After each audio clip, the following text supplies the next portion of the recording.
하나님의 말씀 역대상 4장 9절 10절 2절 말씀 저와 한 절씩 교독하겠습니다.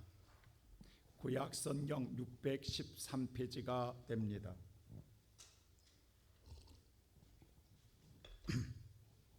역대상 4장 9절 10절 2절 말씀 저와 한 절씩 교독함 613페이지가 되겠습니다. 야베스는 그 형제보다 귀중한 자라 그의 어머니가 이름하여 이르되 야베스라 하였으니 이는 내가 수고로이 낳았다 함이었더라. 야베스가 이스라엘 하나님께 아뢰어 이르되 주께서 내게 복을 주시려거든 나의 지역을 높이시고 주의 손으로 나를 도우사 나로 환난을 벗어나 내게 근심이 없게 하옵소서 하였더니 하나님이 그가 구하는 것을 허락하셨더라. 아멘. 오늘 10월의 첫날 거룩한 주일을 맞이해서 하나님의 성전에 나온 여러분들 반드시 예수 그리스도의 만남의 말씀을 통해 이루어지기를 주의 이름으로 축원합니다. 이 세상은 수많은 사람들이 살아가고 있습니다. 그 수많은 사람들의 삶 속에서 얼마나 많은 사람이 만족하며 살아가고 있을까요? 세상의 모든 사람들은 열심히 노력하여 만족한 삶을 이루려고 최선을 다합니다. 그런데 과연 우리 주변에 나는 참 만족합니다 라고 말하는 사람은 몇 사람이나 될까요? 오늘 예배드리는 여러분은 어떻습니까? 우리가 어떤 삶이 과연 만족한 삶일까요? 오늘 이 본문의 말씀 보면 역대상하는 선지자 가운데 에스라라고 하는 선지자가 성령의 감동으로 쓴 서신입니다. 근데 오늘 역대상 보면은 1장부터 9장까지는 지겹도록 사람 이름만 나와요. 아담부터 시작해서 족보 이야기가 사울까지 나와요. 그래서 많은 사람들이 성경을 읽다가 역대상 1장부터 9장까지는 넘어가요. 발음하기도 버겁고 읽기도 힘들어요. 그리고 우리가 이 사람들을 알아서 뭐하리라 라고 넘어갈 수밖에 없는 수많은 사람 약 600명이 넘는 수가 기록되어 있어요. 근데 중간쯤 되는 이 4장에서 우리가 조금 전에 읽었던 9절과 10절 2절이 유대하지도 않고 뛰어난 가문도 아니고 그렇다고 어떤 특별한 제사장도 아닌 평범한 사람에 불과한 하나님의 자손인 야베스에 대해서는 그의 행적이 단 2줄이지만 인생의 전부를 함축한 말씀으로 기록되어 있다는 사실입니다. 오늘 이 2절 말씀 속에서 마치 뭔가 하나님께서는 저와 여러분에게 새로운 메시지에 코멘트를 하고 싶은 생각 속에서 남겨놓은 말씀처럼 느껴집니다. 사실 이 아담부터 수많은 사람들의 위대한 사람들이 있어요. 근데 그들은 이름만 기록되어 있어요. 근데 오늘 여기에 나와 있는 주인공이라 할 수 있는 이 야베스라는 사람은요, 여기에 나오고 성경 어디에도 안 나와요. 딱 2줄만 나와요. 그런데도 불구하고 그냥 넘어가지 아니하고 이 사람에게 한해서만은 그의 태어난 출생의 비밀과 그의 삶의 여정과 그의 인생의 삶의 하나님의 복이 어떻게 이루어진가를 말씀해주는 함축된 말씀이 기록되어 있다는 거예요. 마치 오늘 저와 여러분에게 뭔가를 깨닫게 해주는 메시지가 담겨져 있습니다. 오늘 이 말씀을 보면 첫째로 그의 출생은 아름답지 못했어요. 불행한 환경에서 그는 출생했다라는 사실입니다. 자, 그의 출생에 대한 이야기가 9절에 기록되어 있어요. 다 같이 한번 9절 다시 한번 읽어볼까요? 시작.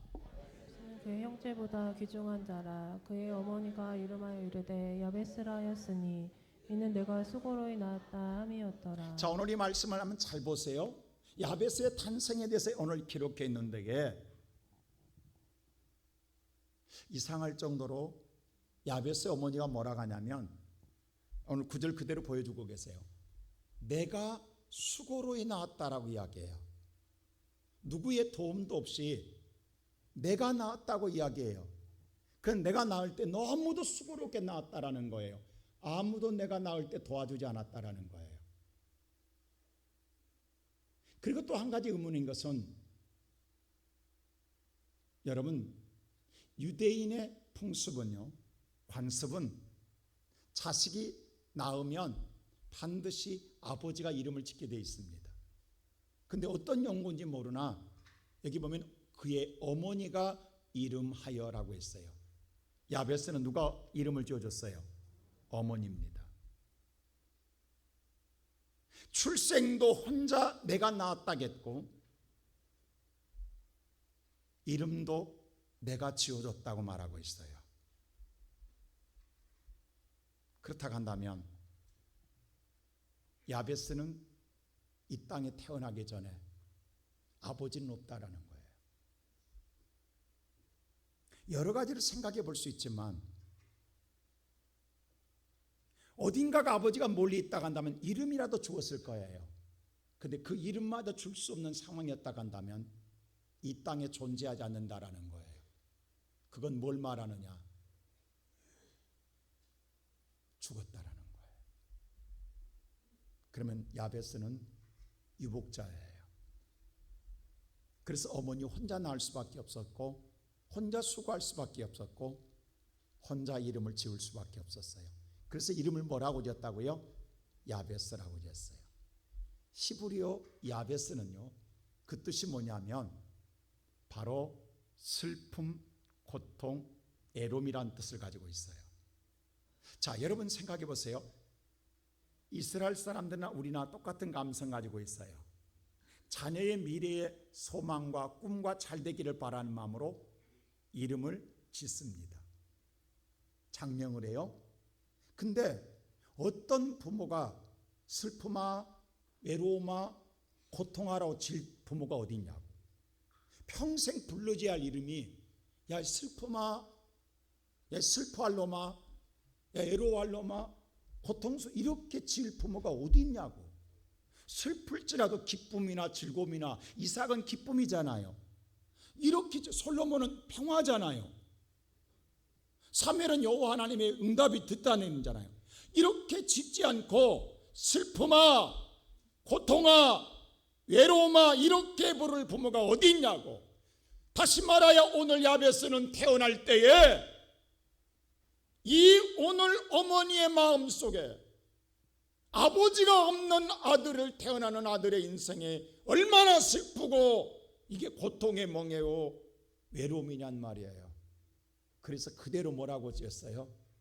야베스라고 지었단 말이에요. 오늘 이 이름과 출생에 대하여 야베스의 이 한 줄 속에 야베스의 환경과 여건과 형편이 다 함축되어 있어요. 야베스는 태어날 때부터 자기와 상관없이 불행한 환경 속에 태어났어요.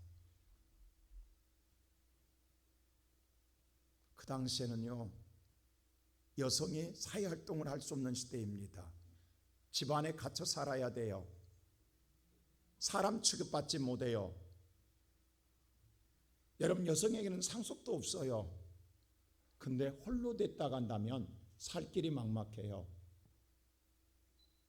그 당시에는요, 그래서 홀로 된 사람은 세상에 나올 때에 여자들 의복 가운데 혼자 된 분은 의복이 달라요. 그래서 그 의복 볼 때 아, 저분은 사별했구나, 혼자 됐구나 해서 그분들을 불쌍히 여겨서 그분들을 아마 아무것도 유산도 없지요, 생활도 못한, 그래서 그들이 먹고 살 수 있도록 추수할 때에 내 귀퉁이를 추수하지 않아요. 그리고 그들을 보면 이삭을 흐르는 거예요. 주어서 그걸로 생계를 유지할 수 있도록. 여러분, 보아스가 그렇게 했잖아요. 룻을 볼 때에 내 귀퉁이를 남겨놓고 이삭을 흘러드렸잖아요. 그래서 오늘 룻이 그것을 주워다가 그것으로 오늘 끼니를 때웠다고요. 나오미가. 여러분 생각해 보세요. 우리 인생의 삶에 있어서 그런다고 한다면 혼자 살기도 버거운데 이제 자녀까지 탄생했으니 얼마나 고통스러운 삶이냐고요. 3년 반 동안 이스라엘에 비가 안 와서 기근을 맞이할 때에 엘리야가 어디를 찾아가면 사르밧 지역에 홀로 된 여인의 집을 찾아가요. 왜냐하면 가장 그 당시에 기근이 왔을 때 고난의 삶을 가장 극심하게 살고 있는 사람 대표적인 면 홀로 된 집에 가면 알게 돼요. 그래서 다른 집은 남자가 있기 때문에 생활에 연명할 수 있지만 홀로 된 사람은 견뎌낼 수가 없어요. 그래서 엘리야가 그 집을 찾아갑니다. 아니나 다를까 마지막 항아리부터는 밀가루 한 줌 그것 떡 하나 만들어 먹고 죽을 상황에 이르게 되잖아요. 그것이 얼마나 삶의 고달픔인가를 표현하고 있다고요. 그렇다고 한다면 야베스는 얼마나 타령하겠습니까? 얼마나 환경과 부모를 탓하겠습니까? 얼마나 아버지를 탓하겠습니까? 나는 왜 이렇게 어렵냐고, 힘드냐고, 살 길이 막막하냐고.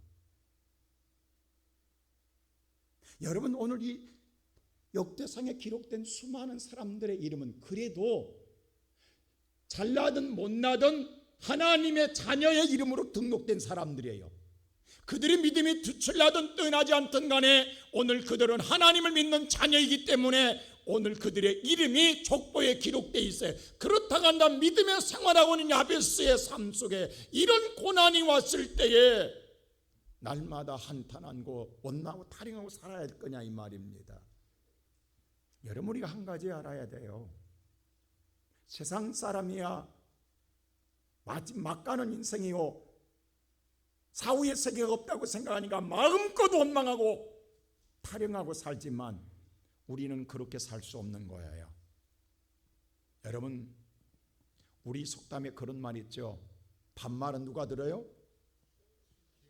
쥐가 들어요? 새가 들어요? 왜? 헷갈려요? 나도 헷갈려요. 쥐가 들어요. 낱말은 새가 들어요. 근데 성경은 누가 듣냐고 말하냐면 하나님이 든다고 말하고 있어요. 민수기 14장 한번 보실래요?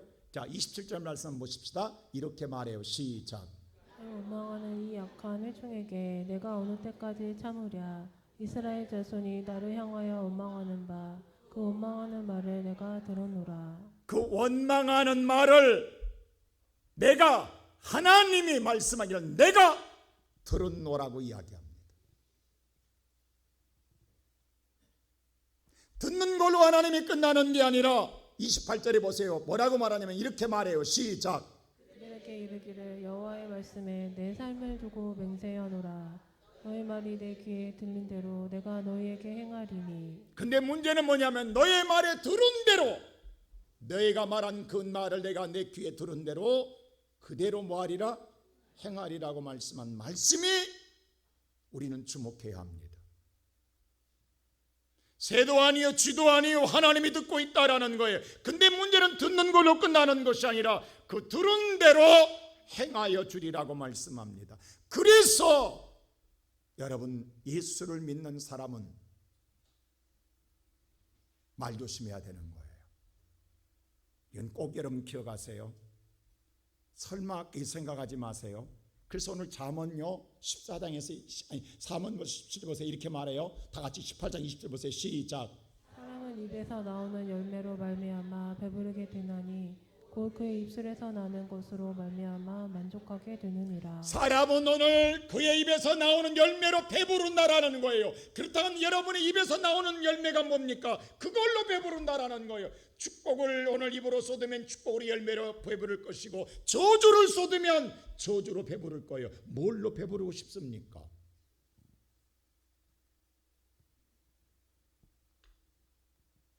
뿐만 아니라 21절은 이렇게 말해요.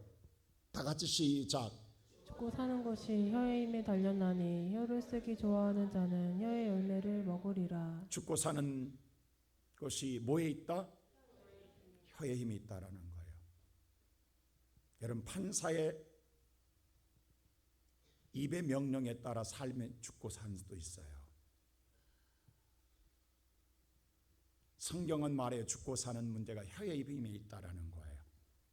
근데 혀를 쓰기를 좋아하는 사람은 혀 열매로 먹느니라 하겠어요.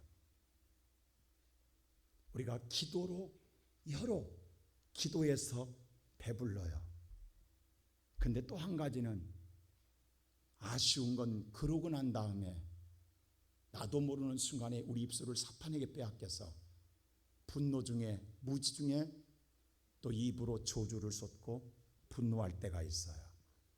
근데 하나님이 기도만 듣고 그것은 안 듣는다고요? 아닙니다. 기도도 들으시는 하나님은 여러분의 입에서 나오는 분노 소리도 들어요. 그렇다 한다면 우리의 삶에 좋은 열매도 있지만 여러분의 눈과 옆구리에 찔려대는 가시도 있다라는 사실을 기억하십시오. 오늘 내 삶에 기쁜 일도 있지만 옆구리에 찔려대는 가시의 근원이 어디서 왔다고 생각하십니까? 한번 깊게 생각해 보세요. 절대 우연은 없습니다. 기도도 들으시지만 여러분의 입에서 흘러온 입의 소리가 나의 가시가 될 때가 있어요. 그렇다면 오늘 야베스는 보세요. 모든 환경과 여건, 자기의 주어진 삶을 볼 때 어느 것 하나도 감사할 것이 없습니다. 원망과 불평과 탄식과 한탄과 짜증스러운 삶밖에 살아갈 것이 없어요. 만일에 그렇게 살아갔다 간다면 야베스는 더 이상 기록이 없을 거예요. 근데 이러한 주어진 환경, 다시 말하야 세상의 환경이, 세상이 내게 주는 건 아무것도 없이 고난과 역경만 가득 내 앞에 쌓아놨다 할지라도 그것이 나의 운명처럼 받아들이는 것이 아니라 그럴 때마다 야베스는 그 환경을 뒤집고 그것을 바꾸는 놀라운, 다시 말해 오늘 말씀 좀 역전시키는 용사가 된 건 두 번째로 기도로 바꾸었다라는 거예요. 오늘 그래서 야베스는 오늘 10절 보십시오. 다 같이 보세요. 10절 말씀 다 같이 시작. 야베스가 이스라엘 하나님께 아뢰어 이르되, 그래서 야베스는 하나님께 향하여 아뢰었더라고 성경은 말합니다. 여러분, 야베스는 그럴 때마다 원망하는 자리에 가지 아니하고 불평한 자리에 가지 아니하고 탄식하지 아니하고 타령하지 아니하고 그럴 때마다 하나님께 아뢰었다라는 거예요.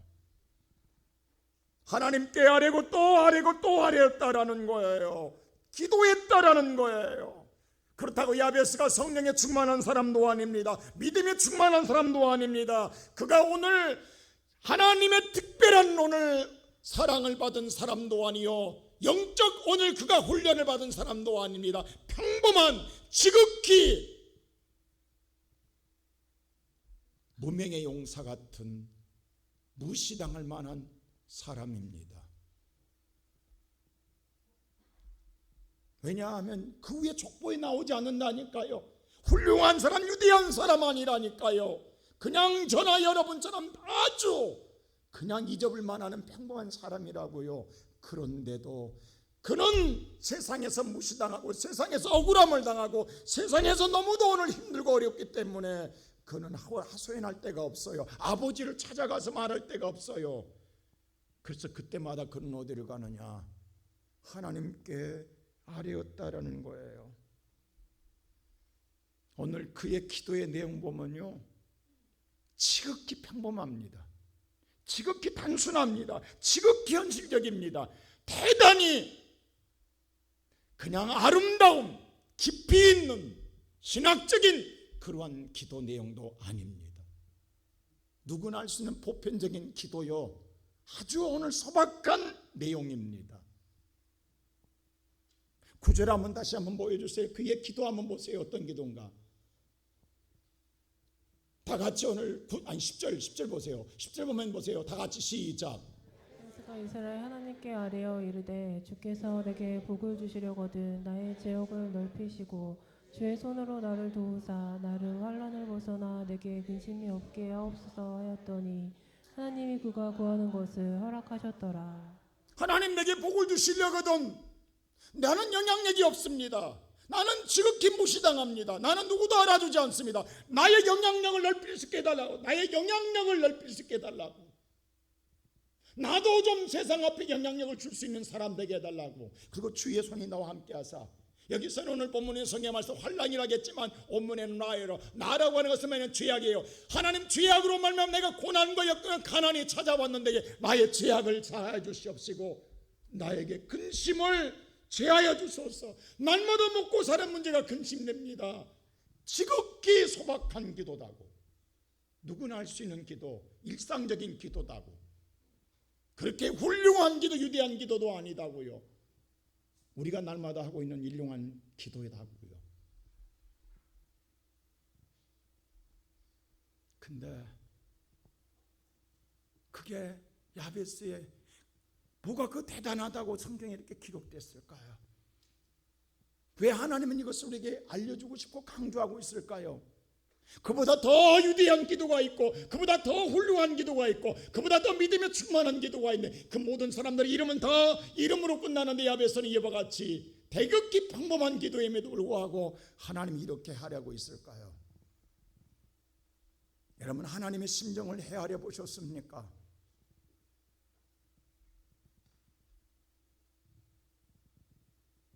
뭐가 다를까요? 오늘 이 여호와께 아뢰다라는 뜻은요 카라예요. 이 말은요 다시 번역하면 울부짖다예요. 야베스는 날마다 울고 살았어요. 울부짖고 살았어요. 남들은 지극히 일상생활에 견뎌낼 수 있는 삶이지만 야베스는 그것마저도 힘들었어요. 그것마저도 어려웠어요. 먹고 사는 것마저도 힘들었어요. 하루하루 살아가는 삶마저 버거웠어요. 그래서 날마다 누구한테 하나님께 울부짖고 살았다라는 거예요. 지금 이 말하고 있는 하나님께서 하나님 내게 복을 달라면 큰 복이 아니었어요. 제발 먹고 사는 거 근심 없게 해주세요. 나 무시당하지 않게 살게 해주세요. 주님 내 죄 용서해 주. 이거밖에 안 했어요. 근데 그는 날마다 그것을 가지고 울부짖었다라는 거예요. 여기에 야베스의 절박함과 절실함이 담겨져 있다라는 거예요. 여러분의 기도에 얼마나 절박함과 절실함이 담겨져 있습니까? 여러분의 기도가 위대해서가 하나님이 들어주심이 아니라 여러분이 훌륭해서 들어주심이 아니라 여러분이 하나님의 사랑만을 많이 해서가 아니라 오늘 우리가 하는 기도가 얼마나 하나님을 향한 절박함과 절실함이 있는가를 이 시간 생각해 보아야 합니다. 예수님의 수많은 자들이 따라다닙니다. 근데 따라다니기만 해요. 그들은 오늘 그들의 마음속에 근심 걱정 문제가 있습니다. 그러나 그들은 예수 앞에 다가서지 못합니다. 붙잡지는 못하는 거예요. 그냥 마음속에 언젠가는 주님의 은혜를 주시겠지 하고 따라다닙니다. 근데 한 여인은 달랐어요. 누구냐? 12년 동안 유출병, 혈우병으로 날마다 피가 흐르는데 피가 멈추지 않는 여인이에요. 율법에 보면 유출병은 부정한 자의 표징이에요.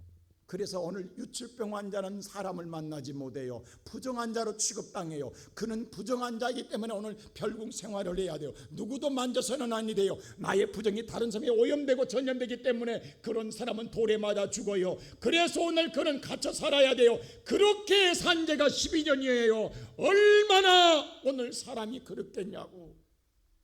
근데 예수가 지나간다는 소리를 들어요. 오늘 여인은 예수를 따라다니도 못해요. 지나간다는 소리만 들었어요. 수많은 자들 따라다니는 얼마나 부럽겠냐고요. 근데 오늘 그는 부정한 자에게 나갈 수가 없어요.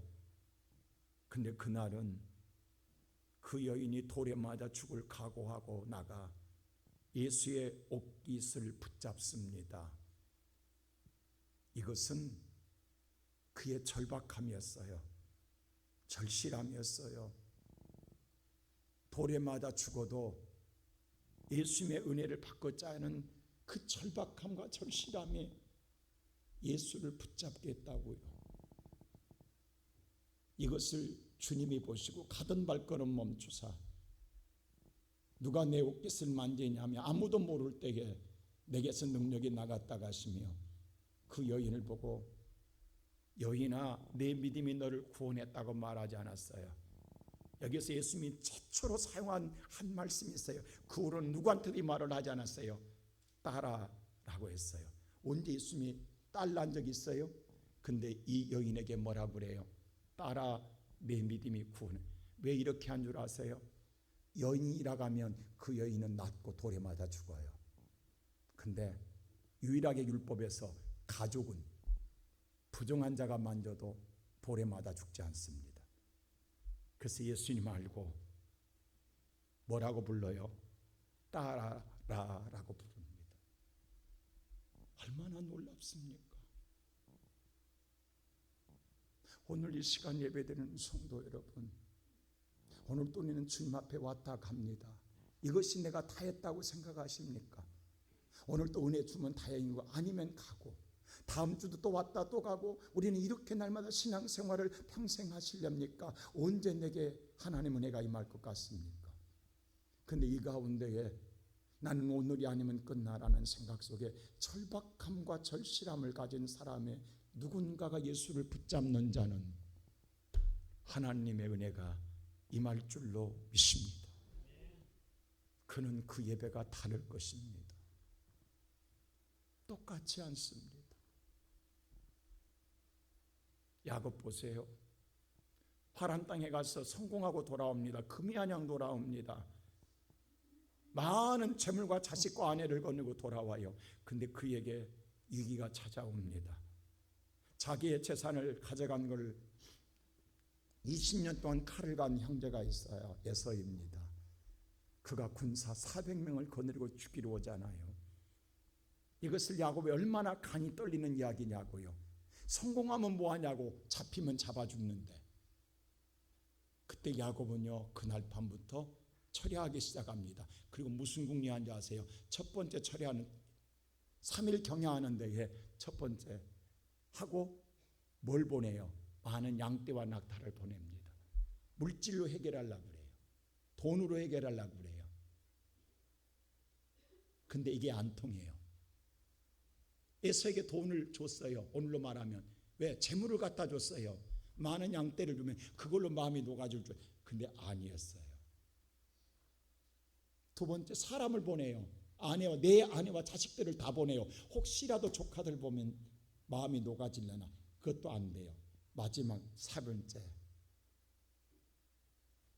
야곱에게 하나님의 사자가 찾아왔어요. 그때 야곱은 이제 날이 새면 죽어요. 그 절박함과 절실함에서 그 천사를 붙잡고 놓지 않습니다. 뭐라고 그래요? 나를 축복하지 않으면 놓지 않겠다고 이야기해요. 그때에 얼마나 고통스럽게 하나님이 뼈를 으스려 버린다고요. 그런데도 놔 안 놔? 안 놓는다고. 그만큼 야곱이 절실했어요. 절박했어요. 그때서 하나님 뭐라고 그래요? 네 이름을 다시는 야곱이라 하지 마라. 이스라엘이라 하고 분이엘, 나를 대면에 살았다라고 이야기해줘요. 하나님을 만나 사는 자는 누구를 만나도 살 줄로 믿습니다.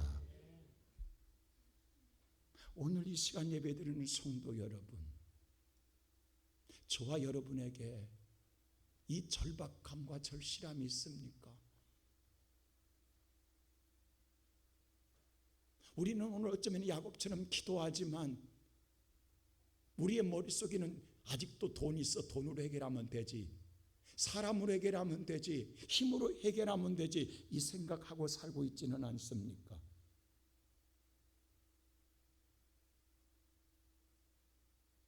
그래서 우리의 머릿속에는 복잡한 거예요. 지금 하나님을 믿으면서도 가장 미련한 건 하나님을 향한 절박함과 절실함이 없는 거예요.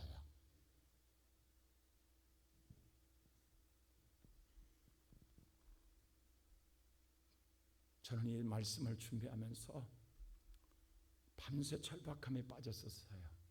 여러분, 이 시간도 아까 우리 장로님 기도했지만 우리 허은숙 권사님 지금 수술대에 있습니다. 어제 갑자기 응급실에 가서 장폐소로 말미암아 입원해서 어젯밤 우리 장로님하고 계속 전화했어요. 권사님하고. 긴급 수술에 들어갈 수밖에 없는 의사들이 없는 거예요. 근데 모든 의사를 소집해서 마취과 의사 다 소집해서 오늘 아침 9시 10분에 지금 수술 들어가 있어요. 밤샜어요. 장모님이랑 절박하게 기도하게 하는 거예요. 우리 박정순 권사님 어젯밤에 전화 왔어요. 어제 쉬는 날 목욕탕에 가서 온탕에 들어갔는데 그냥 그대로 물속에 잠긴 거예요. 근데 본인은 의식을 잃어버린 거예요. 여러분, 물속에 잠겼는데 의식을 잃어서 사람이 없으면 그냥 죽는 거예요. 그 누군가가 건져내서 119 불러서 실려갔는데 깨보니까 자기는 응급실이라는 거예요. 아무것도 몰랐다라는 거예요.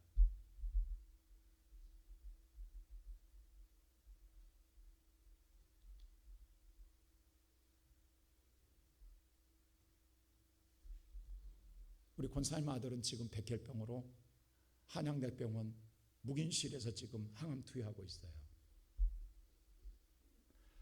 저 어제 하루 종일 얼마나 긴박함과 절실함 속에서 매달리게 한 줄 아세요? 이 설교 한 편 하기 위해서 하나님이 뼈저리게 느끼게 하는 거예요. 제가 무슨 능력이 있냐고. 하나님이 말씀을 체험하게 하는 거예요. 네가 야베스처럼 절박함이 있느냐? 오늘 이 설교하기 전에 정말 나를 잡고 절박함이 있느냐? 오늘 우리 이순자 집사님 남편 되신 분은 어제 그제 갑자기 심정지 와서 사망했어요. 오늘 지금 장례가고 있어요. 아침에. 이번 명절에 아주 긴박하게 돌아갔어요. 정말. 갑자기 심정지 와서 끝내 깨어나지 못하고 세상 떠났어요. 의사가 없는 요즘 이 가장 위험한 때잖아요.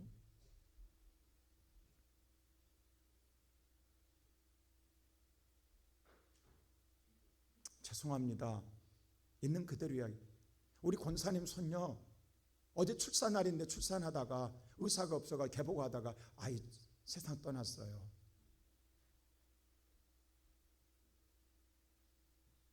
그 개복하는 순간 시간이 놓쳐가지고 이런 것이 어제 하루 종일 계속 긴박하게 어디다 놓고 기도해야 될지 뭘 어떻게 해야 될지 오늘 야베스 다른 것 아니에요. 하나님께 울부짖으면서 하나님 살려다는 소리였어요. 남들은 오늘 가장 쉬운 것 같으나 야베스는 이것 때문에 살 수가 없는 거예요. 너무도 힘든 거예요.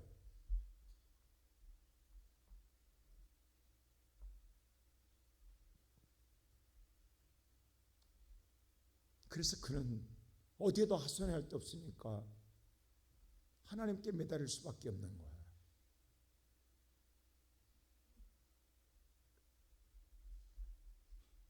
오늘 이 시간 예배드리는 성도 여러분, 남의 이야기가 아니에요. 지금 우리 안에는 근심이 없냐고, 우리 안에는 문제가 없냐고. 여러분 다 우리 문제 가지고 왔잖아요. 다 근심 있잖아요. 다 우리 마음에 괴로움 있잖아요. 오늘 그것이 여러분 그냥 시간이 지나다가 해결되는 문제가 아니라 여러분 되겠지 뭔가 되겠지가 아니라 여러분을 하나님은 오늘 여러분이 하나님을 절박하게 찾기를 원하고 여러분에게 기도하기를 원하고 기다리고 계신 분이 있다라는 걸 잊지 마시기 바랍니다. 그분이 하나님이십니다. 하나님이 여러분을 기다리고 있는 거예요.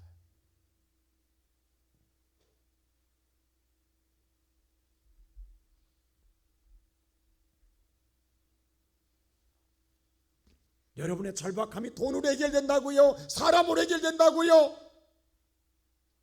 힘으로 해결된다고요? 그러면 그것마저도 끊을 거예요. 하나님은 지금 뭘 말하냐면 나를 붙잡으라는 거예요.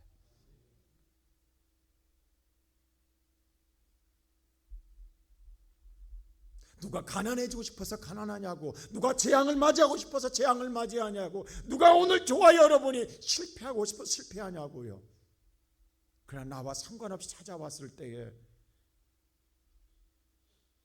우리 야베스처럼 울부짖으라는 거예요. 울부짖으라는 거예요. 하나님 내게 복을 주실 바에는 나의 지경을 넓혀주시고 나를 주님 붙잡아 주세요. 그리고 내 죄를 사해 주시고 나를 근심이 없게 하옵소서. 이거 누구나 하는 기도 아니에요? 누구나 오늘 겪고 있는 일들 아니에요? 오늘도 여러분 누구나 할 수 있는 기도 아니에요? 우리가 일상생활에 날마다 바라고 있는 소원들 아니에요?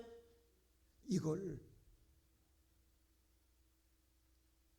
하찮다고 생각하지 아니하고 이것으로 여호와를 향하여 절박함과 절실함을 가지고 하나님을 부르짖을 때, 붙잡을 때에 하나님은 마지막으로 응답하여 주시겠다라는 거예요. 세 번째로 하나님이 응답해 주십니다. 우리 오늘 보면 성경 말씀 10절 한번 다 같이 한번 볼까요? 10절에 하나님 어떻게 응답하시는가? 다 같이 한번 10절 말씀 보겠습니다. 한번 성경 읽을까요? 10절 다 같이 시작. 야베스가 이스라엘 하나님께 아뢰어 이르되 주께서 내게 복을 주시려거든 나의 지경을 높이시고 주의 손으로 나를 도우사 나로 환난을 벗어나 내게 근심이 없게 하옵소서 하였더니 하나님이 그가 구하는 것을 허락하셨더라. 하나님이 그가 구하는 것을 뭐 했더라? 우리는 하차단에서 이런 기도 안 한다 한 사람 있을까요? 야, 이런 것까지 기도하냐고 한 사람 있을까요? 근데 하나님 그 어떠한 위대한 기도보다도 하찮나링이 여길 만한 평범한 기도, 누구나 일상생활에 겪고 있는 기도, 근데 하나님 그 구하는 대로 허락하셨더라. 이게 얼마나 행복한 일이냐, 이게 얼마나 복 있는 일이냐. 큰 걸 받아야 복은 아니잖아. 제가 이제 권사님께 그래서 권사님, 이제 생명은 하나님께 있습니다. 우리 하나님께 맡기십시다. 그때 권사님 뭐라 한 줄 아세요?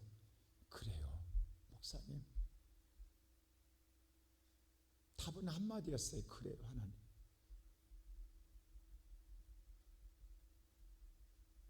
여러분은 건강해서 오늘 이 자리에 와 있죠. 여러분이 건강한 거 여러분의 건강이 아니에요. 하나님의 은혜 잊으면 안 돼요.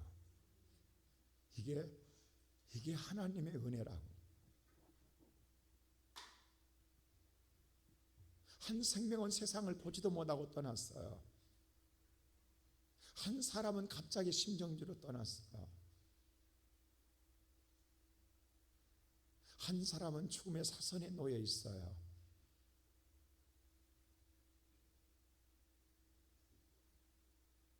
한 사람은 병과 사투하고 있다고요. 한 사람은 죽음에서 건져주셨어요. 이 모든 과정이 어제 하루에 다 일어난 일들이에요.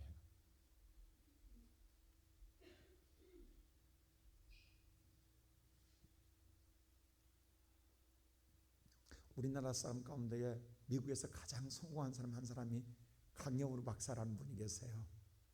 그분은 일찍이 아버지를 여겼고 중학교 3학년 때 축구하다가 친구가 찬 축구볼이 눈에 맞아서 두 눈이 실명하게 됩니다. 그럼 그 당시에 오늘 우술은 별로 안 좋아서 축구공에 맞았는데 두 눈이 실명해요.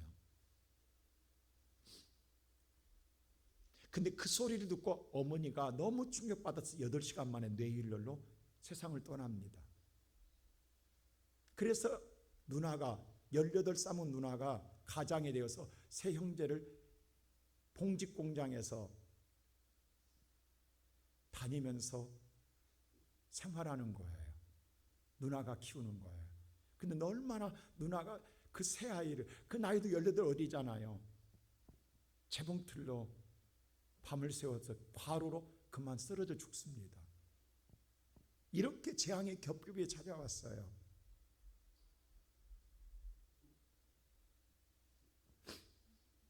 그때 강영욱 박사가 하나님 눈 뜨게 해달라고 기도했어요. 근데 하나님 그 기도에 응답이 없었어요.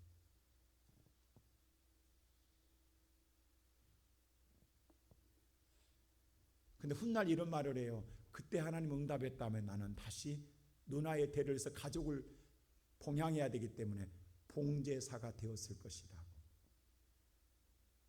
육신적으로는 응답하지 않은 것이 내게는 복이었다고. 그게 영적인 축복이었고, 육적으로는 응답이 아니었지만 영적으로는 응답이었다고 라고 훗날 이야기합니다.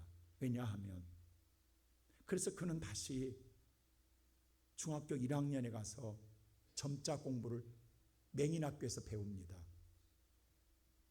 그리고 다시 시작해요. 그리고 연세대학교를 들어가요. 그리고 미국에 유학을 갑니다. 그리고 조지 부시 대통령 때 우리나라 사람은 최초로 정책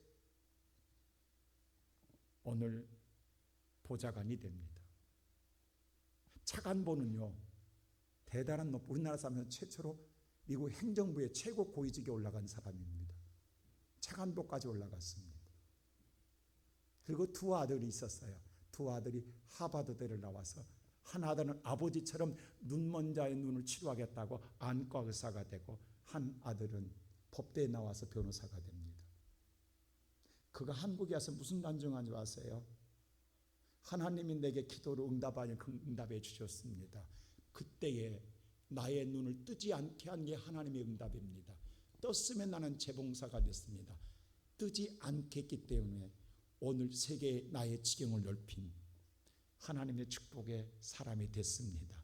나는 두 눈을 잃은 게 아니라 두 눈을 잃음으로 세상을 얻었고 나만큼 많은 것을 얻은 자가 없습니다라고 이야기합니다.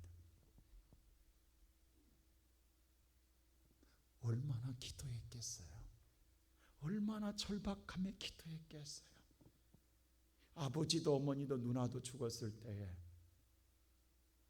어떻게 형제를 일으키며 살아갈 수 있었을까요? 그냥이요? 하루하루가 절박함이었다겠어요? 하루하루가 절실함이었다겠어요? 세계적인 피겨 선수 가운데 여러분 김연아 선수를 잘 알지요? 그가 세상 화려한 스포츠를 받는 것, 그것만 보지 마세요. 거기 오르기까지 그는 수만 번에 넘어질 때마다 일어났어요. 그가 넘어져서 안 일어났다 간다면 그는 세계적인 선수가 될 수 없었어요. 수많은 아이들이 피겨 선수 되겠다고 열심히 훈련해요. 그러나 넘어질 때마다 힘들어서 끝내는 포기하고 더 이상 안 일어나서 그들은 세계적인 선수가 못 됐어요. 그러나 끝까지 일어난 사람은 세계적인 선수가 됐어요. 오늘 여기 앉은 성도 여러분, 여러분의 기도 몇 번이나 해보셨어요? 김연아는 10,000번도 넘게 넘어졌다고 했어요. 여러분의 기도가 1,000번 해도 안 되면 2,000번 해보셨습니까? 3,000번 해보셨습니까? 10,000번 하고 또 하고 또 하고 또 하고 또 했어.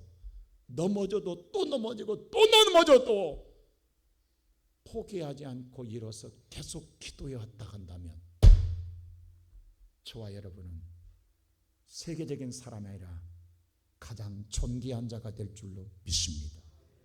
오늘 9절에 이렇게 말해요.